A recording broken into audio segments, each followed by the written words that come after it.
Straight ahead at noon, as wildfires rage across much of Oregon, concerns are growing about the health effects from the smoke.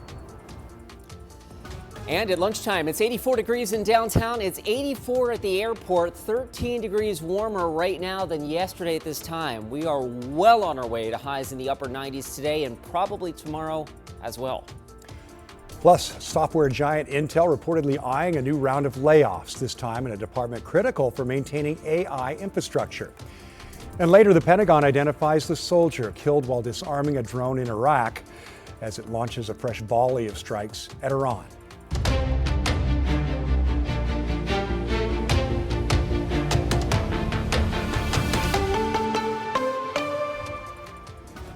And thanks for joining us. I'm Tim Gordon. Our top story here at noon, it's a weather impact alert day with a hot weather advisory in effect and temperatures potentially reaching up to 100 degrees today. Let's waste no time getting to Chris McGinnis. And Chris, today has already been noticeably warmer than yesterday. Much more so, I should say, much warmer, as you said, Tim. 84 degrees right now at the airport. It's 13 degrees warmer right now than it was yesterday at lunchtime at PDX. It's almost 10 degrees warmer in Corvallis, Salem, and Eugene. The Dow's 12 degrees warmer. All of these orange shadings represent temperatures that are on the order of 5 to 12, 15 degrees warmer now than yesterday. So the air mass is a little warmer. We're also getting more sunshine, and that's why we're already 84 at the airport. Wilsonville, that thermometer has actually bounced up to 91 at last check. Salem sits at 86, as do the Dalles out in the East Gorge. And right now, Bend sitting at 90 degrees in Deschutes County. So yes, hot weather in the forecast for today and tomorrow. The Weather Service has the heat advisory in effect now for the I-5 corridor from Lynn County all the way up through Clark County and Cowlitz County for today and tomorrow.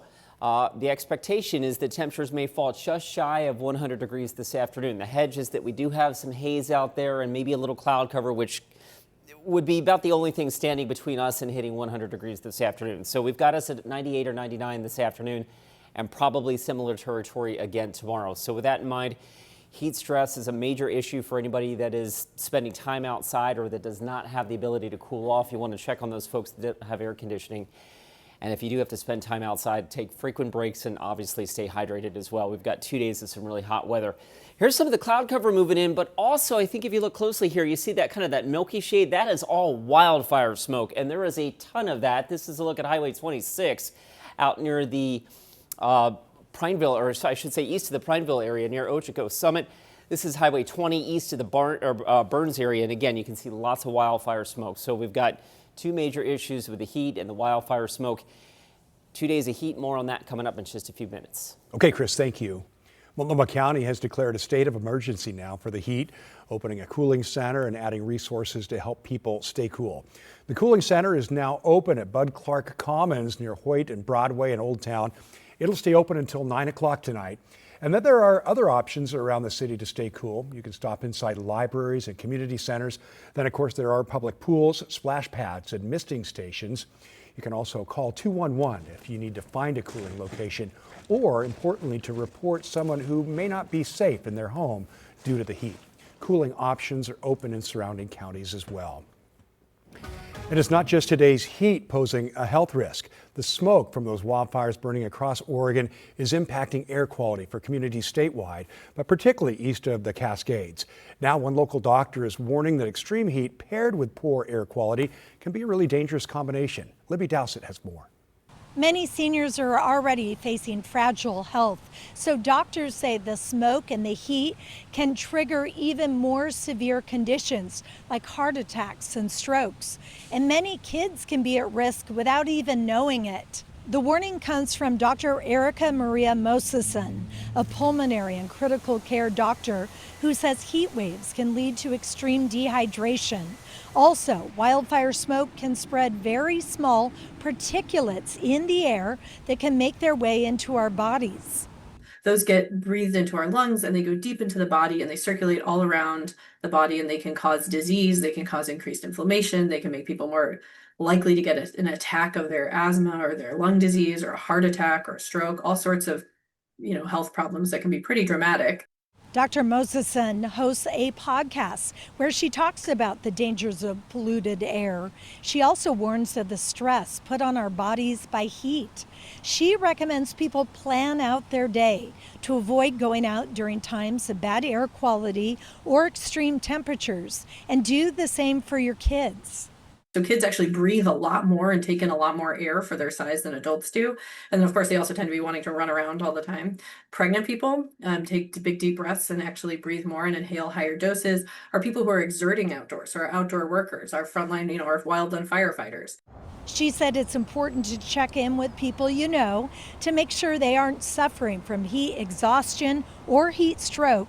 Are they feeling cramps? Are they feeling tired? She warns that the signs can be very subtle. She also says if you're feeling thirsty, you may be already dehydrated. In downtown Portland, Libby Dowsett, KGW News. Well, more than 80 wildfires continue to burn across the state, scorching more than 100,000 acres combined. About an hour ago, we learned that the Roe Creek complex fire is now 21% contained.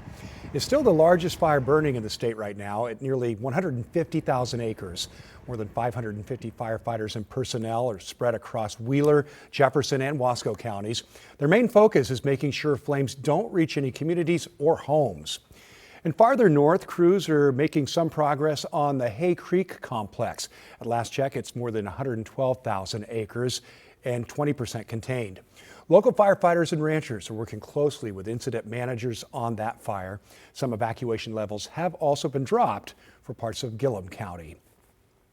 Then there's the Akawa Butte fire, also causing evacuations near Sisters, burning more than 10,000 acres. Some rain fell at the fire, but didn't really help crews on the fire line. High winds, though, are creating some challenges for them. That fire is only 3% contained.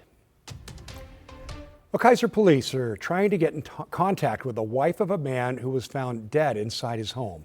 Police found 59-year-old Walter Pica on July 17th. His death is being investigated as a homicide. Now they're trying to find his wife, 56-year-old Shelley Pica. They say she was last seen driving a red Ford Explorer with the Oregon plate 716QAX. The car was spotted in Kaiser Friday morning, then on Saturday in Brewster, Washington. That's north of Chelan. Anyone with information should call 911 and should not try to talk to her. Portland police have made nearly a dozen arrests as part of a two-day effort following a spike in gun violence. The most significant arrests involved teenage suspects in a violent crime spree. One of their alleged crimes, the shooting of a Northeast Portland gas station manager during a robbery. We noticed in May and in June there's been an uptick in shooting incidents. So, it's sort of an intentional effort to refocus and try to see what we could do to intervene to stop that cycle of violence. Officers made 11 arrests, recovered 7 guns, issued 7 citations, and towed 10 cars in that sting. Intel is reportedly planning to cut more jobs. According to the Oregonian, Intel told workers in its data center group to expect cuts. It's not clear how many jobs will be lost or whether workers in Oregon will be impacted by this. Intel says the changes are part of a broader plan to become more efficient. The company has already cut thousands of jobs worldwide, including more than 3,000 in Oregon over the past 2 years. In sports, the Timbers have now officially announced Marty Cifuentes as their new head coach. They posted this to their Instagram page earlier this morning, welcoming Cifuentes to the Rose City. The Timbers say he's set to join the club just as soon as his visa has been approved. After that, he'll take over for interim head coach Jack Cassidy for the remainder of the 2026 season. The 44-year-old from Spain has experience managing in some of the top leagues in Europe. Cifuentes will be the 5th head coach for the Timbers in the MLS era.